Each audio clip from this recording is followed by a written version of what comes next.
Hola, ¿qué tal? Muy buenas noches, muy buenas noches. Sean ustedes cordialmente bienvenidos a este nuevo ciclo de Noches de Formación, aquí en la Parroquia Nuestra Señora de la Esperanza. En esta ocasión le ha correspondido a la Comisión de Ecumenismo, Diálogo Interreligioso y Apologética la preparación de los temas con los que vamos a comenzar en este año. Le hemos denominado la Semana por la Unidad de los Cristianos, y esto debido a que del 18 al 25 de enero será la semana de oración por la unidad de los cristianos. Pero fíjese que antes de comenzar, quiero comentar lo siguiente. Se han acercado conmigo personas para preguntarme acerca de esta comisión, y todavía más aún hay cierta duda o cierta confusión sobre lo que es el ecumenismo, lo que es el diálogo interreligioso y algunos conceptos de apologética. Entonces quiero aprovechar este momento para dar a conocer lo siguiente. Tenemos aquí en la diócesis este documento que es el Plan Diocesano de Pastoral en su cuarta etapa 2017-2025, en donde nos habla sobre las 7 comisiones que hay aquí en esta diócesis. Pues bien, en este documento, en el numeral 174, nos dice lo siguiente: las sectas y los movimientos religiosos realizan su tarea de tal manera que cada vez son más los cristianos que, confundidos y muchas veces engañados, abandonan su fe y se unen a ellos, principalmente porque no han entrado en un proceso evangelizador o porque se han visto en parte abandonados por nosotros. Ante esta realidad, en aquel tiempo, Monseñor Faustino Armendáriz Jiménez vio la necesidad de organizar e impulsar la Comisión Diocesana de Ecumenismo y Diálogo Interreligioso, que tenga como fundamento el conocimiento de la Sagrada Escritura y del Catecismo de la Iglesia Católica. Pues bien, esta comisión tiene diferentes dimensiones. Una dimensión es la de ecumenismo, otra la de diálogo interreligioso y otra la de apologética. También está claramente definido el objetivo de esta comisión. Se los voy a leer. Es impulsar y fortalecer el proceso diocesano de evangelización mediante la espiritualidad de comunión que se manifiesta en el diálogo interreligioso y promoviendo lo que nos ayude a restaurar la unidad de los cristianos, siendo una diócesis en salida y juntos construir el reino de Dios. Entonces, queda claro que lo que corresponde al diálogo interreligioso es entre diferentes denominaciones religiosas, como en el caso del judaísmo, en el caso del islam, y lo que toca a la unidad de los cristianos, eso es el ecumenismo. El ecumenismo es la unidad entre las diferentes denominaciones cristianas. Bien, pasemos a lo siguiente. Antes de comenzar con el tema, voy a quitar la parte de lo que es mi imagen de aquí para no distraer la presentación. Ahora bien, antes de hablar del cristianismo y el ecumenismo, tenemos que tener bien en claro que tanto el Señor Jesús, la Santísima Virgen, el Señor San José, formaban parte del pueblo judío, o sea, eran judíos. Este pueblo judío que esperaba a un Mesías, a un Salvador, liberador de su pueblo. Este Mesías ya prefigurado desde el profeta Isaías, que traía la buena nueva, ese evangelio de amor y de salvación. Este evangelio que se fue propagando después de su muerte y resurrección, en donde los apóstoles lo llevaron más allá de los límites de Palestina, de lo que conocemos ahora como Palestina, para divulgar el evangelio y la fe cristiana. Estos primeros cristianos que se organizaron en Jerusalén, más tarde empezaron a hacer comunidad allá en Antioquía. Y es precisamente allá en Antioquía en donde se les denomina por primera vez con el nombre de cristianos, porque eran creyentes en Cristo. Esas primeras comunidades se fueron extendiendo por todo el territorio romano. ¿Por qué? Porque gracias a que hubo esa expansión del territorio y las vías de comunicación que había y todo, daba pie a que pudiera darse esta propagación del Evangelio, pese a las grandes persecuciones que hubo. Y eran tiempos también muy difíciles para esos primeros cristianos.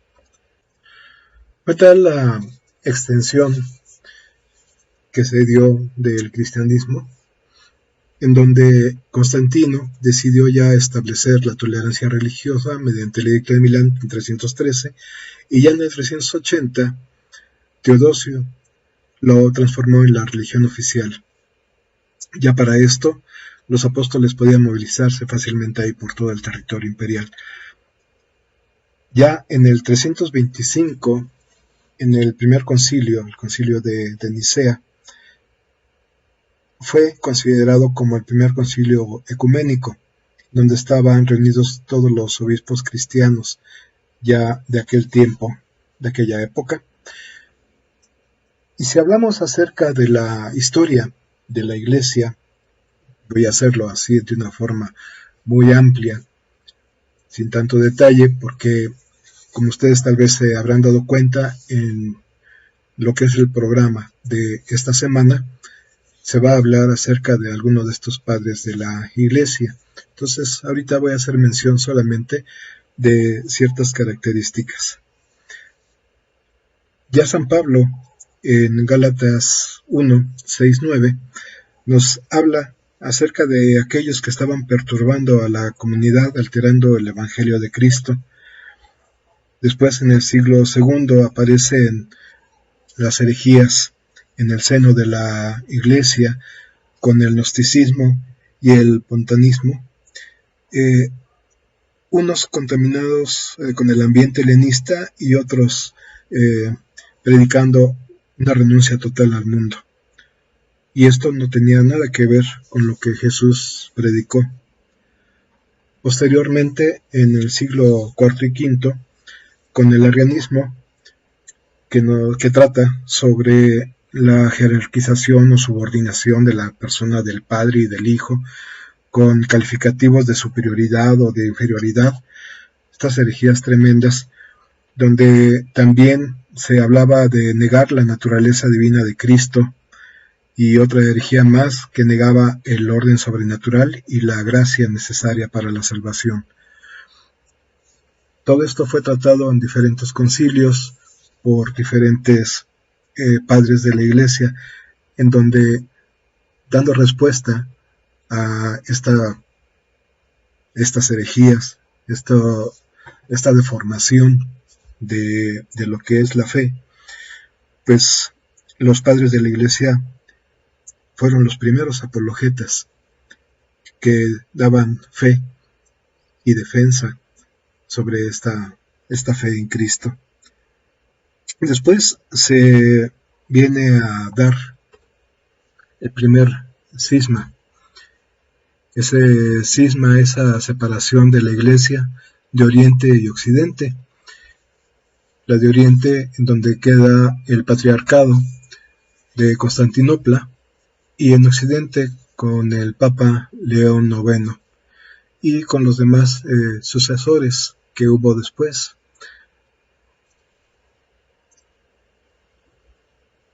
También la Iglesia de Occidente tiene esa separación, ese cisma entre ellos, en donde Lutero en el 1517 se dividen en luteranos y anabaptistas, y después con Enrique VIII, luego con Ulrico Zwinglio y Calvino en Suecia, John Knox en Irlanda, se le hacen diferentes denominaciones con los anglicanos, episcopalianos, metodistas, calvinistas, presbiterianos.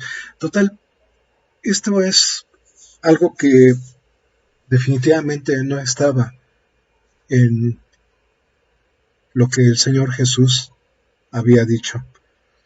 Esto es algo que en un momento dado los mismos hombres fueron provocando, fueron promoviendo, y que confunden más a la iglesia que Él formó.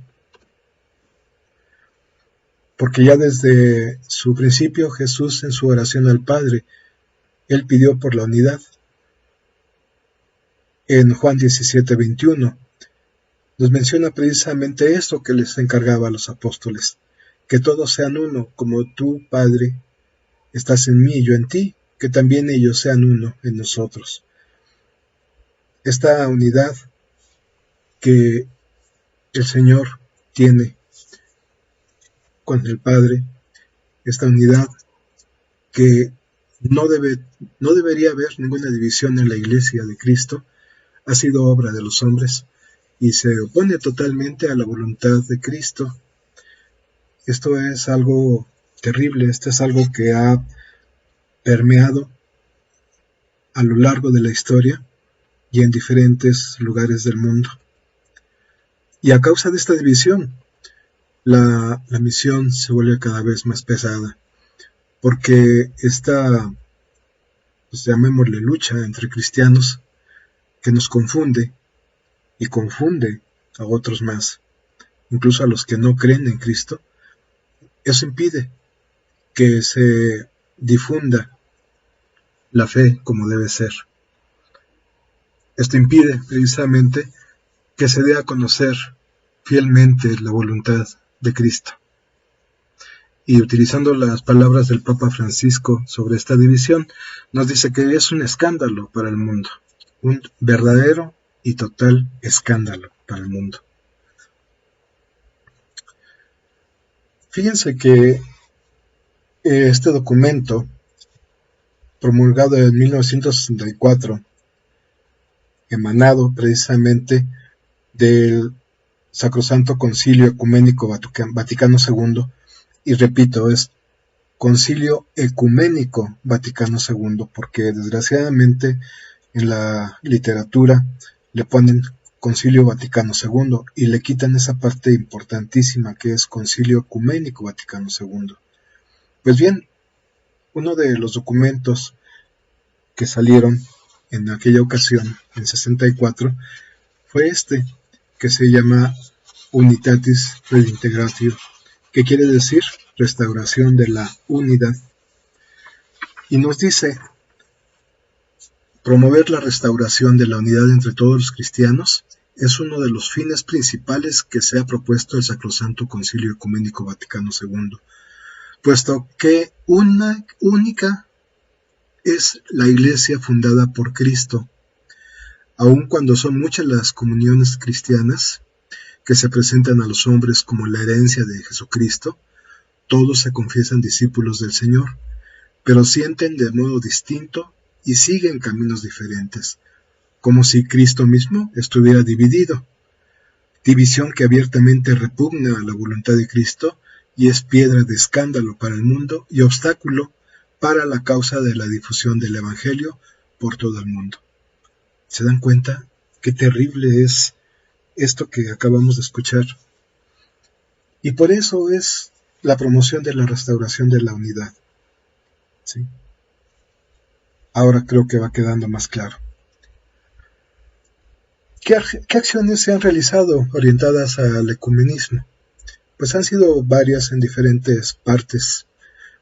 Ha habido esa semana, ese octavario por la unidad de los cristianos desde 1908. Ha habido diálogos en las Malinas. Ha habido el Concilio Ecuménico Vaticano II. También el levantamiento de las mutuas excomuniones del año 1054 entre las iglesias católicas y ortodoxas. Estamos hablando de aquellos tiempos del Papa Paulo VI y del patriarca Atenágoras, Atenágoras I, en diciembre de 65. Esto ha sido un proceso muy largo, muy difícil, en los cuales no ha sido nada fácil para ninguna de las partes el buscar esta unión, esta unidad. La actividad ecuménica de la Iglesia a partir del Concilio Ecuménico Vaticano II fue la creación del Secretariado para la Promoción de la Unidad de los Cristianos en 60. Fíjense, en 1960 fue la etapa preparatoria y ya posteriormente la Constitución Apostólica Pastor Bonus en 1988, en donde el Papa Juan Pablo II transformó este secretariado en el Pontificio Consejo para la Promoción de la Unidad de los Cristianos. ¿Esto qué quiere decir? Que es un paso más. Quiere decir que le da todavía una fuerza tal a este secretariado al hacerlo un Pontificio Consejo. Esto es algo que tiene muchísima relevancia. Las acciones previas de ese secretariado, que fueron realizadas allá desde 1960, porque fue lo previo, fue la invitación de hermanos separados a participar en el concilio como observadores. También fue atender a todos los representantes de las diferentes comunidades eclesiales no católicas presentes como observadores en el concilio, y también en la preparación y publicación del decreto sobre ecumenismo Unitatis Redintegratio, como lo dije, que es la recuperación de la unidad, el 21 de noviembre de 1964. Se dan cuenta que desde 1960 empezó a trabajarse más en forma en este camino de la unidad de los cristianos. Ya de manera posterior al concilio, se hace la elaboración del directorio para la aplicación de los principios y normas sobre ecumenismo. Bien, quiero decirles que un directorio es un documento que contiene los principios fundamentales, teológicos y pastorales de la Iglesia, con los cuales se puede dirigir y ordenar mejor la acción pastoral. Contiene aspectos, norma teórica, teológica, que incluye los aspectos prácticos también para realizar a cabo las diferentes acciones. También se elabora el documento de la dimensión ecuménica en la formación de quienes se dedican al ministerio pastoral. Se revisa y actualiza el directorio, publicándolo nuevamente en 1993. Se hace la promoción del diálogo con los hermanos separados y se encabeza y orienta las acciones ecuménicas de la Iglesia Católica. O sea, toda una serie de trabajos y de acciones orientadas propiamente a la parte ecuménica, tanto en documentos como en acciones.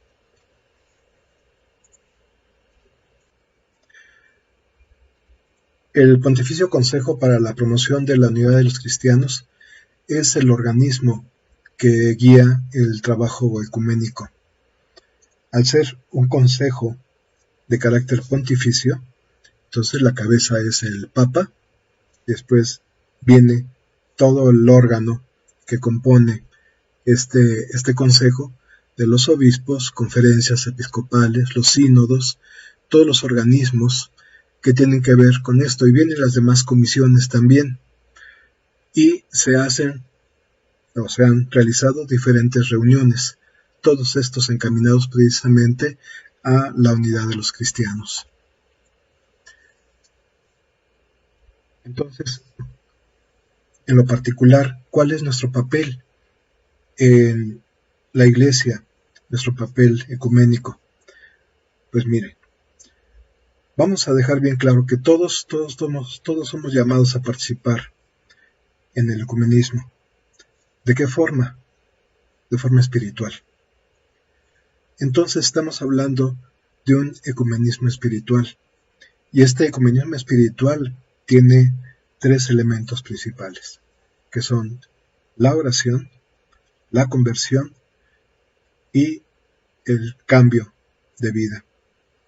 Cambio de vida con un testimonio de vida. La oración,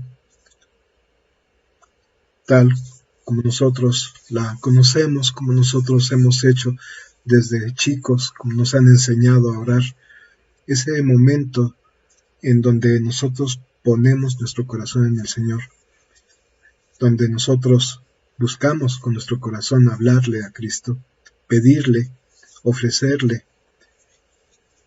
Ahora lo hagamos por esta unidad, por la unidad de los cristianos. Que todas las plegarias vayan encaminadas a esto y que también la Eucaristía la ofrezcamos por esta unidad. Es esto el sentido propio de esta semana de oración por la unidad de los cristianos, del 18 al 25. Pero para que esto surte efecto, tenemos que hacer este propio reconocimiento de nuestro propio mal. Estamos llamados a una conversión permanente, a dar ese testimonio de vida, a saber que al ser pecadores debemos mostrar ese arrepentimiento real, abierto, noble, de no haber obrado de la forma como es la voluntad del Padre y con el propósito de no volverlo a hacer. Él nos dice que Él siempre estará con nosotros y como ese Padre bueno siempre nos recibirá, pero nosotros debemos tener esa convicción de no volver a caer. Esa metanoia que significa ese cambio, ese giro, en donde tenemos una conversión real y con pleno y total reconocimiento de lo que hemos hecho y con un arrepentimiento sincero. Así como San Pablo en Gálatas nos pide romper con ese estilo de vida, lean ustedes estas citas de Gálatas 5 del 18 al 26, o San Pablo que nos pide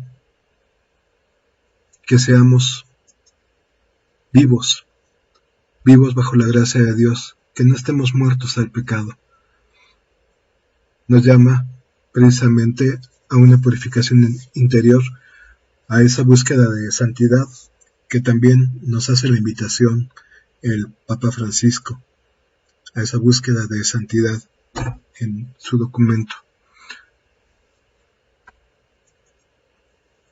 ¿Cuál es el postulado católico del diálogo ecuménico? Nos dice el directorio de la aplicación de los principios y normas del ecumenismo, en el número 17, nos dice que los católicos mantienen la firme convicción de que la única Iglesia de Cristo subsiste en la Iglesia católica, gobernada por el sucesor de Pedro y por los obispos en comunión con él. Confiesan que la plenitud de la verdad revelada de los sacramentos y del misterio que Cristo dio para la construcción de su Iglesia y para el cumplimiento de su misión se hallan en la comunión católica de la Iglesia. Esta parte que dice confiesan, ¿no lo confesamos nosotros en el credo? Este postulado también se aplica más ampliamente en los numerales 9 al 16 del directorio, donde hace una explicación más amplia de estos principios y normas sobre ecumenismo. Los invito a que conozcan estos documentos. Bien, pues ahora ya sabemos lo que es el ecumenismo. También ya conocemos lo que es el ecumenismo espiritual y sus tres principales elementos, que son la oración, la conversión y el testimonio de vida. Ahora, ¿de qué forma podemos nosotros trabajar por esta unidad de los cristianos por medio de la oración. En esta ocasión está indicado del 18 al 25 de enero, pero yo los invito a que incluyan en sus oraciones, en sus peticiones, la oración por la unidad de los cristianos. Les voy a mostrar un video.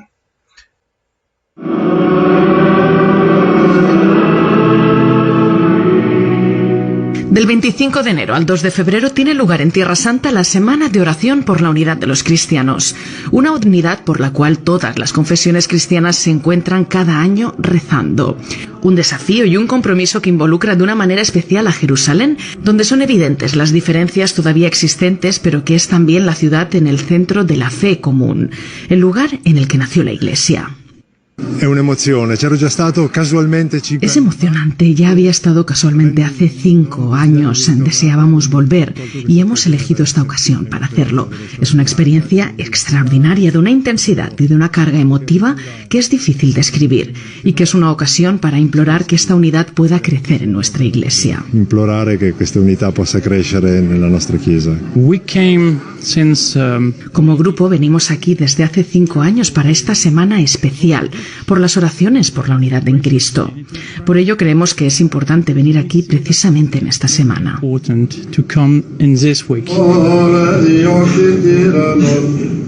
La oración en el Calvario abre la semana. Celebrada según la tradición greco-ortodoxa, ha atraído a numerosos fieles cristianos de otras confesiones.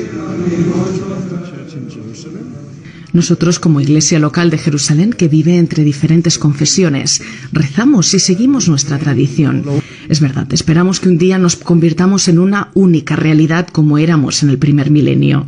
Este es el deseo que tenemos y nuestro trabajo espiritual.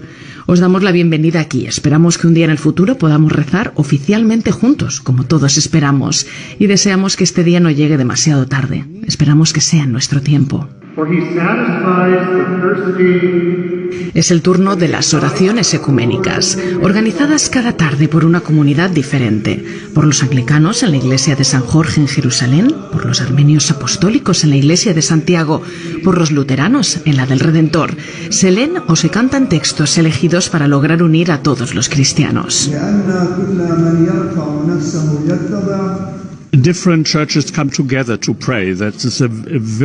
Es una realidad muy importante que las iglesias se reúnan para rezar.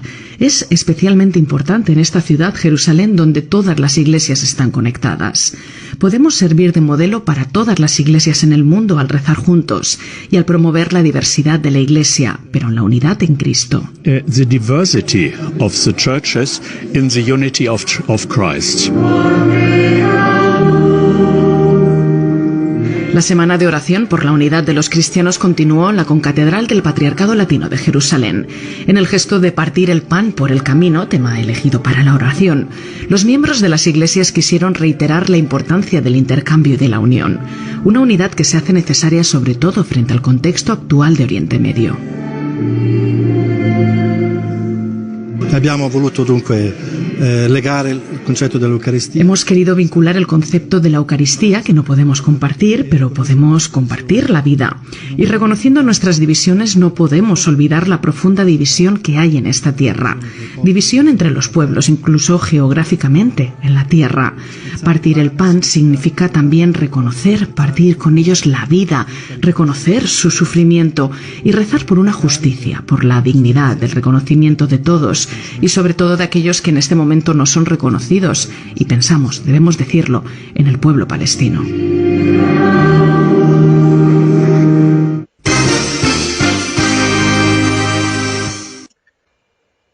Esta muestra de que podemos estar unidos en la oración, en el mismo Cristo, en el mismo Señor, compartir la experiencia de poder convivir unidos.